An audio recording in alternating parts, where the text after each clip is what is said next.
Hello, नमस्कार दोस्तों। Star Navodaya classes आप सभी का हार्दिक स्वागत करता है। जैसा कि आपको पता है कि हमने पिछले वीडियो में औरंगजेब के बारे में बात की थी। तो औरंगजेब के बारे में जब भी हम बात करेंगे तो उसमें शिवाजी आएंगे। अब शिवाजी आएंगे तो उनकी पद्धत के बारे में पूछा, किस पद्धत से वो युद्ध करते थे, ठीक है, किससे उन्होंने सीख ली युद्ध करने की, और किसकी प्रेरणा स्रोत, वो उनके प्रेरणा स्रोत कौन बने, ये सारी चीजें आएंगी। तो ये सारी चीजों का जन्म जो हुआ वो हुआ महाराणा प्रताप से। महाराणा प्रताप उदयपुर के एक शासक थे, ठीक है, उदयपुर के एक शासक थे। और उन्होंने क्या किया कि उन्होंने अकबर की अधीनता को स्वीकार नहीं किया था और हल्दी घाटी का युद्ध लड़ा, जिसमें उनकी वैसे तो कहते हैं विजय हुई, लेकिन उनकी पराजय भी हुई और मान सिंह का सामना करना पड़ा, जो उन्हीं के क्षेत्र के एक नेता थे, एक कह सकते लीडर थे, एक नेता थे, या कह सकते हैं कि एक राजा थे, जिसने अकबर की अधीनता स्वीकार कर ली थी और अकबर ने उनको ही उनके खिलाफ में लड़ने के लिए भेजा था। अकबर हमेशा चाहता था कि महाराणा प्रताप उसके खेमे में बिना युद्ध के आ जाए। वो उनके साथ में कोई भी युद्ध करना नहीं चाहता था, क्योंकि उसको पता था कि महाराणा प्रताप एक बहुत ही बड़े वीर हैं और उनसे लड़ना किसी भी खतरे से खाली नहीं है। और जब उनकी मृत्यु हुई तब भी अकबर ने बहुत गहरा शोक प्रकट किया। उसको बहुत दुख हुआ कि ये व्यक्ति क्यों मारा गया, ठीक है। तो आइए बात करते हैं अकबर के बारे में, इनके बारे में, महाराणा प्रताप के बारे में। महाराणा प्रताप 16वीं शताब्दी में मेवाड़ के एक प्रमुख शासक थे। तो एक क्षेत्र पड़ता है राजस्थान, कौन सा, राजस्थान, उसी क्षेत्र में मेवाड़ के शासक थे महाराणा प्रताप। कहाँ के शासक थे, मेवाड़ के। 16वीं शताब्दी थे, इसका मतलब 1500 के बाद, 1540 से लेकर और 1600 करीब तक उन्होंने शासन किया। महाराणा प्रताप सिंह सिसोदिया किस परिवार से थे, सिसोदिया परिवार के थे। आज भी जो सिसोदिया खानदान है उसको ठाकुर परिवार से जोड़ते हैं, ठीक है। और 1557 1540 जन्म हुआ और 1597 तक किया। अकबर की अधीनता स्वीकार नहीं की, मैंने पहले बताया। इनकी जो नीतियां थी उसी को शिवाजी ने, और साथ में बंगाल के स्वतंत्रता संग्रामी थे, बंगाल के जो स्वतंत्रता सेनानी थे या संग्राम के वो थे, उन्होंने इसका उपयोग अंग्रेजों के खिलाफ लड़ने में भी प्रयोग किया, ठीक है। उनका जन्म वर्तमान में राजस्थान के कुंभलगढ़ में हुआ, ठीक है। महाराणा उदय सिंह और माता रानी जयंतबाई के घर हुआ था। ये इनके माता और पिता का नाम है। लेकिन दूसरे एक व्यक्ति बताते हैं कि उनका जन्म वहां पे न होकर कहां पे हुआ था, राजपूत समाज की परंपरा हुआ, ठीक है। और उनका जन्म स्थल उन्होंने बताया कि पाली में हुआ। तो अब उनके जन्म को लेकर दो विवाद हो रहे हैं। एक राजपूत समाज कहता है कि वो पाली से थे और एक सिसोदिया समाज कहता है कि वो कुंभलगढ़ में उनका जन्म हुआ था।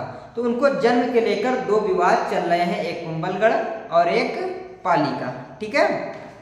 आगे चलते हैं।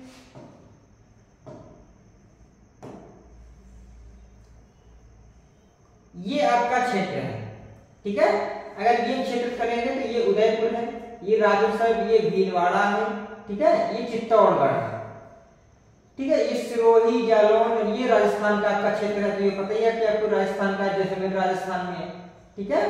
तो इस क्षेत्र पे उन्होंने शासन किया और मुख्यतः इस क्षेत्र पे किया। जो यहाँ पर नीला दिख रहा है, इस क्षेत्र पे उन्होंने मुख्यतः शासन किया था, ठीक है।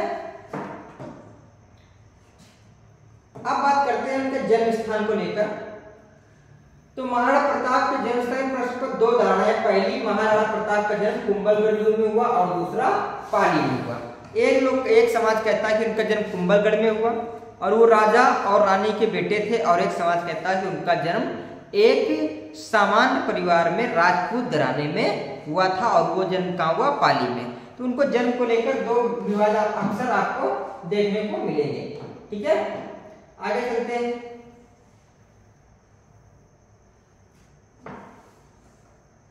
जन्म की बात कर लेते हैं। तो राज्याभिषेक इनका फागुन में हुआ, ठीक है। और पूर्ववर्ती के सदस्य महाराणा उदय सिंह और उत्तरवर्ती सदस्य महाराणा अमर सिंह, ये इनके बेटे थे और ये इनके पिताजी थे।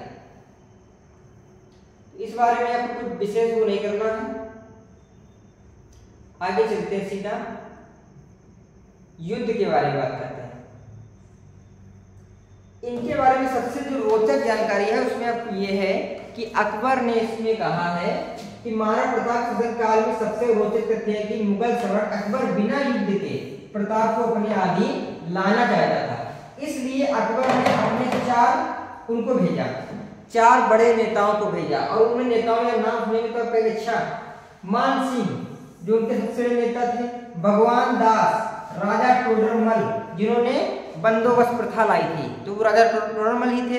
तो ऐसे बड़े बड़े जो उनके दरबारी थे अकबर के, उन्होंने उनके पास भेजा और कहा कि आप उनको मना लो कि हमारी अधिनता स्वीकार कर ले और हम उनसे युद्ध करना नहीं चाहते हैं, ठीक है।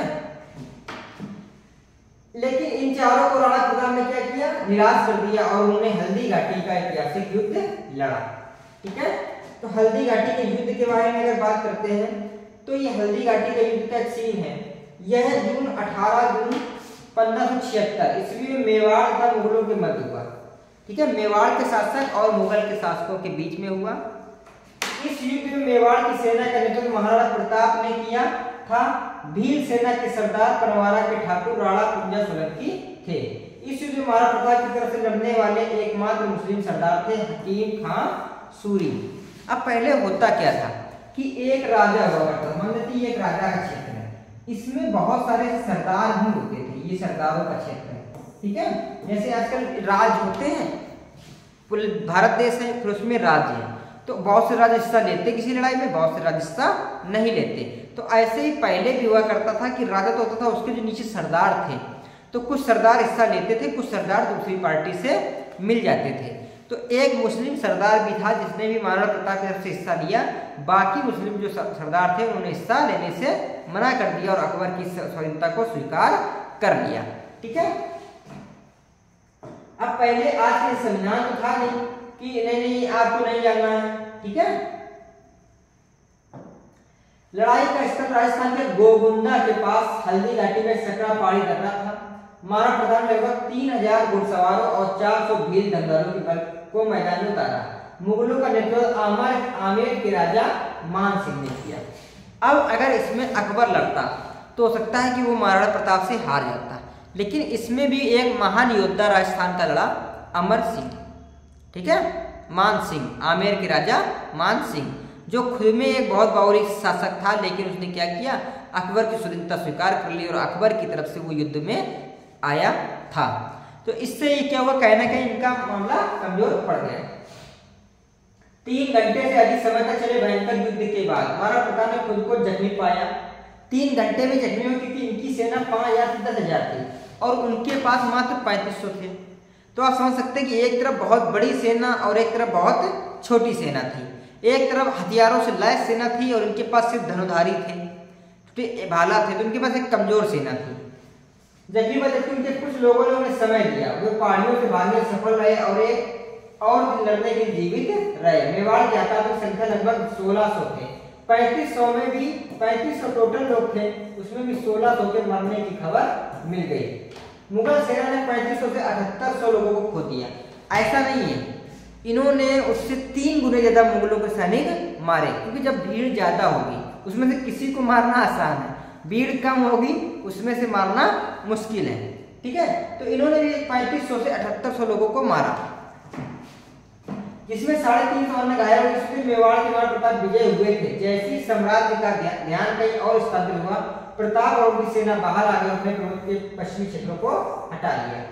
अब इन्होंने किया कि जैसे ही अकबर के ध्यान कहीं और बटा, शासक का ध्यान कहीं और बट गया, इनको हमने भगा दिया है मार के, अब ये आएंगे, वैसे ही जंगलों से पहाड़ों से बाहर निकले और उन्होंने दोबारा चढ़ाई कर दी और जो उनके पश्चिम के मजबूत क्षेत्र थे उसको उन्होंने दोबारा वापस अकबर से प्राप्त कर लिया। इस युद्ध में मुगल सेना का जो मानसिक था आसफ खान ने किया। इस युद्ध का आपने लिखा वर्णन अब्दुल कादिर बदायूनी ने किया। ये भी आपके लिए इंपॉर्टेंट, ठीक है। कि अगर आपसे पूछा जाए कि हल्दी घाटी के युद्ध के बारे में कौन बताता है, तो अब्दुल कादरी बदायूनी बताते हैं, ठीक है। इसी में हमने बचपन में कहानी सुनी थी चेतक के बारे में, तो वो कहानी भी यहीं से शुरुआत हुई है। ने अपना शक्ति सिंह ने अपना अश्व देकर महाराज को प्रिय अश्व चेतक की भी मृत्यु हुई। इसी में क्या हुआ, जो चेतक था उसकी भी मृत्यु हो गई। हल्दी घाटी के युद्ध में और देवर और चपाली के लड़ाई महाराणा प्रताप को सर्वश्रेष्ठ राजपूत राजा और उनकी बहादुरी, पराक्रम, चरित्र, धर्मनिष्ठा, त्याग से भी ज्यादातर मुगलों के सफल प्रतिरोध पर उन्हें हिंदू शिरोमणि माना गया है। और आज भी इनका चर्चा में रहने का एक ही रीजन है कि इनको हिंदू शिरोमणि जो माना गया था, हिंदुओं का जो बेस्ट नेता माना गया था, इसीलिए आज भी चर्चा में रहते हैं। जब भी हिंदू मुस्लिम या कोई बात नेता करते हैं तो कहते हैं कि हमारे जो समाज का नेता है या ठाकुर समाज का जो नेता है या हिंदू समाज का जो नेता है या जो राजा रहे प्रसिद्ध, उसमें महाराणा प्रताप एक मजबूत स्थान रखते हैं। और इसीलिए ये आज भी चर्चा में है। अगर आप बचपन से कहानियाँ, छोटी कहानियाँ देखेंगे तो चेतक का उसमें बहुत जिक्र होता है। उसमें ना राणा ने सोचा इस पार, तब तक चेतक था उस पार, इस करके उसमें ये दिखाने की कोशिश की गई है कि जो चेतक है वो महाराणा प्रताप से भी तेज सीखता था। मानवीय अलंकार के बारे में उसमें बताया कि जो चेतक था वो मानव की तरह सोचता था और वो युद्ध में महाराणा प्रताप को विजय बनाने में बहुत ज्यादा उसने भूमिका निभाई। ठीक है। समर्पण विचार, वह जंगल में लौट आया और अपनी लड़ाई जारी रखी। टकराव के उनके एक प्रयास की विफलता के बाद प्रताप ने छापा मार रणनीति का सहारा लिया। छापा मार रणनीति का मतलब होता है कि पहले पत्थरों में, जंगलों में या उसमें छिपे रहेंगे और जैसे सैनिक देखेंगे बाहर आके उन पर युद्ध कर देंगे और फिर उस जाके छिप जाएंगे। इसी युद्ध से शिवाजी ने भी औरंगजेब को बहुत परेशान किया था। एक आधार के रूप में अपनी पहाड़ियों का उपयोग करते हुए बड़े पैमाने में मुगल सैनिकों को वहां से हटाना शुरू कर दिया। वह इस बात पर अड़े थे कि मेवाड़ की मुगल सेना को कभी भी शांति नहीं मिलनी चाहिए। अकबर ने 3 विद्रोह किए और प्रताप को पहाड़ों में छुपाने की असफल कोशिश की। इस दौरान प्रताप भामाशाह से सहानुभूति के रूप में वित्तीय सहायता प्राप्त मिली। अरावली पहाड़ियों से बिल युद्ध के दौरान प्रताप को अपने समर्थन के साथ और मोर के दिनों में जंगल में रहने के साधन के साथ इस तरह कई साल बीत गए। ठीक है। तो ये अरावली, क्योंकि अभी राजस्थान का मानना है तो अरावली पहाड़ियों में छुपते थे और वहीं पे वो करते थे। पृथ्वीराज राठौर का पत्र, एक उसी में वो थे, उन्होंने पत्र लिखा जिसमें कहा है कि वह शांति समझौते के लिए तैयार है। प्रताप के प्रमुख पृथ्वीराज राठौर जो अकबर की मंडली के सदस्यों में से एक थे। ठीक है। तो उन्होंने महाराणा प्रताप ने अपने तरफ से पत्र नहीं लिखा, अपने ही एक व्यक्ति से जिसको वो मानते थे वो राठौर था, उसी से उन्होंने पत्र लिखाया और कहा कि अब हमारे पास खाने और इसके लिए भी वो है, तो इसलिए हम अब समर्पण करने को तैयार हैं।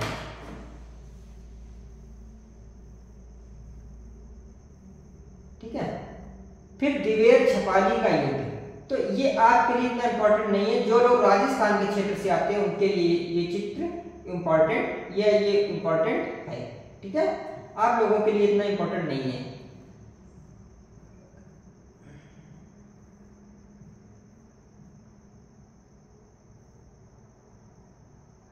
आपके लिए जो इंपॉर्टेंट तथ्य है वो ये है, सफलता और अवसान। तो उन्होंने कब सफलता प्राप्त की? तो 1579 से 1570 पूर्वी उत्तर प्रदेश, कहाँ पे उन्होंने शासन किया, ये आपको इंपॉर्टेंट। पूर्वी उत्तर प्रदेश, बंगाल, बिहार, गुजरात के मुगल अधिक विद्रोह होने लगे थे। अब इन्होंने डायरेक्टली सफलता नहीं पाया, उसको जीत नहीं पाया, लेकिन इनके कारण कुछ उत्तर प्रदेश के भाग में, कुछ बिहार के भाग में, कुछ बंगाल के भाग में विद्रोह, अपनी अकबर की सेना के प्रति विद्रोह होने लगा था। मुगल साम्राज्य के प्रति विद्रोह जारी था। इस चीज में उन्होंने सफलता जरूर पाई। ठीक है। 19 जनवरी 1597 यहाँ पे इनकी मृत्यु हो गई। ये आपके लिए इंपॉर्टेंट है। राजधानी चावंड में उनकी मृत्यु हो गई। मृत्यु पर अकबर की प्रतिक्रिया, जो आपके लिए इंपॉर्टेंट ने भी बताया था आपके लिए कि ये आपके लिए इंपॉर्टेंट है कि अकबर भी उनकी मृत्यु पे दुखी था। ठीक है। जब उनकी मृत्यु हुई तो उस पर अकबर ने भी अपनी प्रतिक्रिया दी कि वो शासक अच्छा था, वो प्रशासन अच्छा था, इसलिए अकबर को भी कहीं ना कहीं बुरा लगता था कि इस व्यक्ति को मरना नहीं चाहिए। ठीक है। क्योंकि वो एक अच्छा शासक था। क्या था? एक अच्छा शासक था। ठीक है। तो आज के लिए हम इतना ही रखते हैं। इसलिए महाराणा प्रताप क्यों बने, तो ये चीजें आपको जानकारी में रखते हैं। धन्यवाद।